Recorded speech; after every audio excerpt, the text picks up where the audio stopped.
my colleague in the Union Cabinet, Srimati Darshanaben Jardosh, Honorable Minister of Railways and Textile,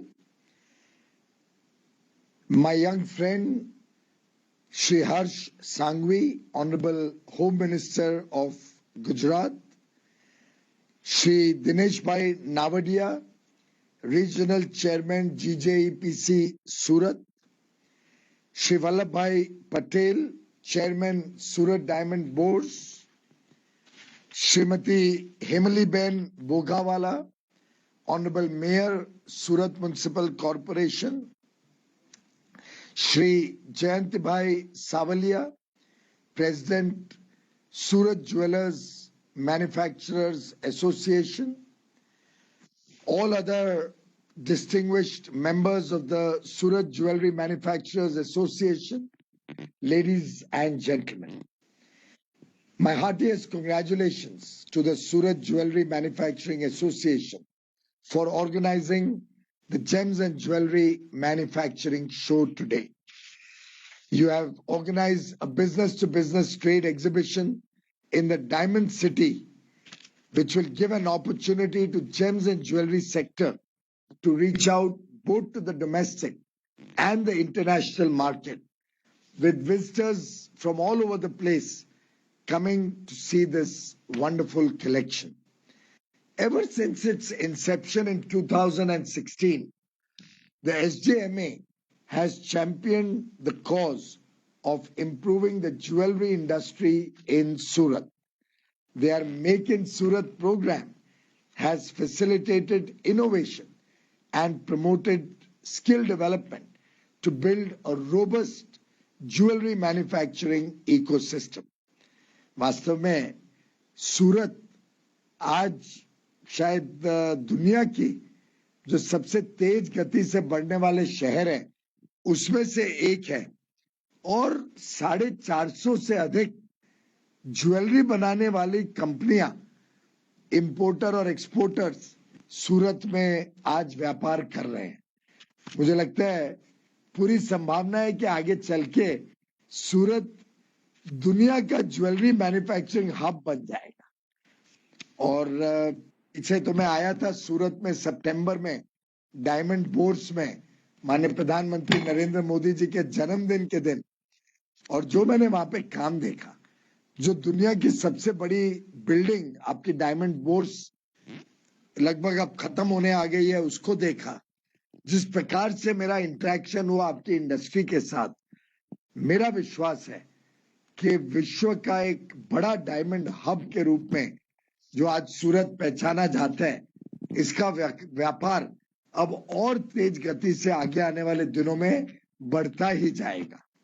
और वास्तव में आपका ये काम आत्मविश्वास भरा जो ज्वेलरी ट्रेड आप वहां करते हैं, यही तो आत्मनिर्भर भारत की प्रधानमंत्री मोदी जी की कल्पना है। सही माने में आप प्रतीक हैं आत्मनिर्भरता के, आत्मविश्वास के और एक संकल्प के कि हमें विश्व की मार्केट कैप्चर करनी है। और आपका काम की जितनी सराहना की जाए वो कम है। जब लोग सोने का कोई जेम एंड ज्वेलरी खरीदते हैं, कोई जवाहरात खरीदते हैं, कोई प्रेशियस मेटल्स खरीदते हैं, तो उससे वो अपने एक प्रकार से पूंजी, और कई बार तो मध्यम वर्गीय परिवारों में सबसे ज्यादा निवेश सोने, जवाहरात और ज्वेलरी में ही होता है। तो मैं समझता हूं आपके ऊपर एक बहुत बड़ी जिम्मेदारी है। दुनिया आपको विश्वास करती है, आपके काम पर, आपके सामान पर विश्वास करती है, और वास्तव में ये विश्वास आपने अपनी कड़ी मेहनत से कमाया है, जिसके लिए मैं आप सबको बहुत बहुत बधाई देना चाहता हूं। आज भारत का जो जेम एंड ज्वेलरी सेक्टर है, ये पूरे विश्व में जाना माना जाता है। इसके काम के बारे में बहुत सराहना की जाती है और लोगों को इच्छा है कि भारत के साथ ही अधिक व्यापार जेम एंड ज्वेलरी का किया जाए। आज उभरते हुए नए भारत का चित्र अगर देखें तो आपके उद्योग का, आपके व्यापार का, हमारे भारत की अर्थव्यवस्था में भी एक बहुत बड़ा योगदान है। लगभग अंदाजा है कि 50 लाख लोगों को तो आप रोजगार देते हैं। मैं समझता हूं आपके काम ने हम सबको गौरवान्वित किया है, पूरे देश को इज्जत दी है विश्व में, और एक मेक इन इंडिया की जो हमारी कल्पना है उसको सही माने में विश्व स्तर पर, विश्व पटल पर आपने पहुंचाया है। मैं मानता हूं कि आपका जो गुणवत्ता है, आपकी जो क्वालिटी है, उसने आज हमारे प्रोडक्ट्स को विश्व बाजारों में एक प्रीमियम प्रोडक्ट बनाया है। चाहे वो दुबई हो, यूएई हो, यूएसए हो, रशिया हो, सिंगापुर, हांगकांग हो या लैटिन अमेरिका हो, आज सभी जगह आपके काम का पहचान है, काम की इज्जत है। अक्टूबर 2021 तक इस वर्ष में पहले 7 महीनों में $23 बिलियन से अधिक एक्सपोर्ट आपके सेक्टर का हुआ है। ये लगभग दुगना है। इसी पहले 7 महीने पिछले साल के निस्बत देखें तो ये 2 गुना है। और मेरा विश्वास है कि आप आगे चल के इसको और तेज गति से बढ़ाएंगे और भारत के कोविड-19 से निकलने के जो प्रयास है, जो माननीय प्रधानमंत्री नरेंद्र मोदी जी के नेतृत्व में भारत फिर एक बार विश्व की सबसे तेज गति से बढ़ने वाली अर्थव्यवस्था बन रहा है, उसमें आपका बहुत बड़ा योगदान रहेगा। आज चाहे डायमंड कटिंग हो, पॉलिशिंग हो, डायमंड का व्यापार हो, इसमें आज भारत और उसमें विशेषकर सूरत एक इंटरनेशनल डायमंड ट्रेडिंग हब के रूप में पूरे विश्व में अपना स्थान ग्रहण कर चुका है। जो आपके कारीगर हैं, जो आर्टिसंस हैं, उनके काम की तो जितनी तारीफ करी जाए वो कम होगी। मुझे लगता है अब हमें उन्हें और सहायता देने की आवश्यकता है। उनकी क्रिएटिविटी के, उनके टैलेंट को कैसे कौशल विकास के साथ जोड़े, कैसे हमारी नई पीढ़ी को भी ये टैलेंट, ये कौशल पहुंचे, कैसे इनके प्रोडक्ट्स की डिजाइनिंग में हम कुछ इनका सहयोग कर सके, कैसे पैकेजिंग और अच्छा हो, इसकी ब्रांडिंग पूरे विश्व में बने कि लोग पहचाने कि भारत का बनाया हुआ सामान है तो जरूर अच्छा होगा, लेने लायक होगा, खरीदने लायक होगा। और उसके लिए हमने जब निर्यात को हम प्रोत्साहन देने जाते हैं, एक्सपोर्ट प्रमोट करना चाहते हैं, तो आपके सेक्टर को एक फोकस एरिया के रूप में चिन्हित किया है।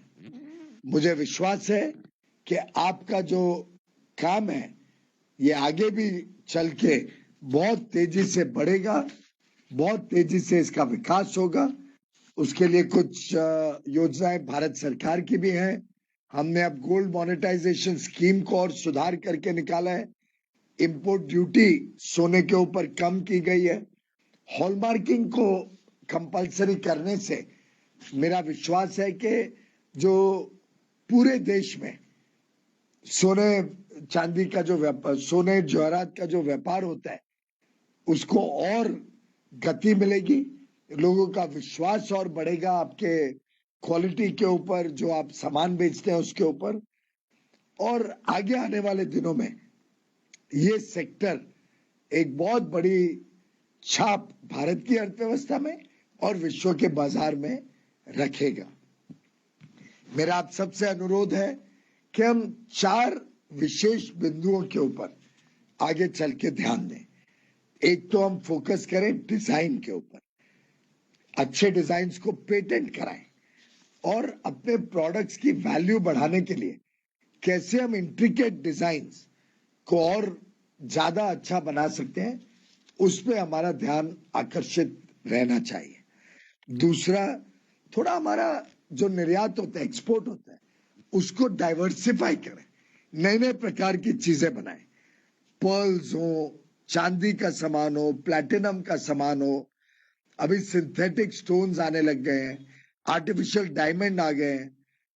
इन सबको भी हम कैसे भारत में बहुत बड़े रूप में बढ़ाएं, फैशन ज्वेलरी का कैसे हम और ज्यादा अपना विश्व में बाजार ढूंढें, इन सब चीजों के ऊपर भी हमने चिंता करनी चाहिए। तीसरा, हम दूसरे देशों के साथ कोलैबोरेशन करें, दूसरे देशों के बिजनेसेस के साथ कोलैबोरेशन करें, जिससे फ्यूजन ज्वेलरी की तरफ भी भारत का एक अपना और बड़े रूप में योगदान बन सके। और चौथा, अभी अभी मैं जब आया था बेंगलोर में आपके इंटरनेशनल एग्जीबिशन में, तब मैंने लैब ग्रोन डायमंड्स देखे थे। मुझे लगता है ये एनवायरमेंट फ्रेंडली भी है, अफोर्डेबल भी है, लोगों की अपनी जो साधन है उसके अंदर वो लोग ले सकेंगे, और भारत के एक्सपोर्ट में भी इसकी बड़ी संभावनाएं हैं। नए लोगों को, बहुत सारे लोगों को नौकरी मिल सकती है, स्टार्टअप्स को भी एक नया मार्ग मिल सकता है। तो लैब ग्रोन डायमंड को भी कैसे प्रोत्साहन दें, इसके ऊपर भी आप लोग चिंता करेंगे, विचार करेंगे, ऐसा मेरा आग्रह है। भाई और बहनों, आपकी इंडस्ट्री पर भारत को, भारत के देशवासियों को गर्व है। It is said, progress is impossible without change, and those who cannot change their mindset cannot change anything. मैं समझता हूं अब समय आ गया है कि हम भी अपनी सोच बदलें, हम बदलाव से अपने आप को जोड़ें, क्योंकि बदलाव होगा तो विकास होगा, और आगे चल के हमें भी अपनी सोच को और आधुनिक बनाना पड़ेगा, विश्व की सोच के साथ अपनी सोच को सम्मिलित करना पड़ेगा। और मेरा मानना है कि जो माननीय प्रधानमंत्री जी ने कहा, लोकल गोज ग्लोबल, या हम make in India for the world करें, उसका एक जीता जागता उदाहरण आपका क्षेत्र है। आप सबको बहुत बहुत शुभकामनाएं। धन्यवाद।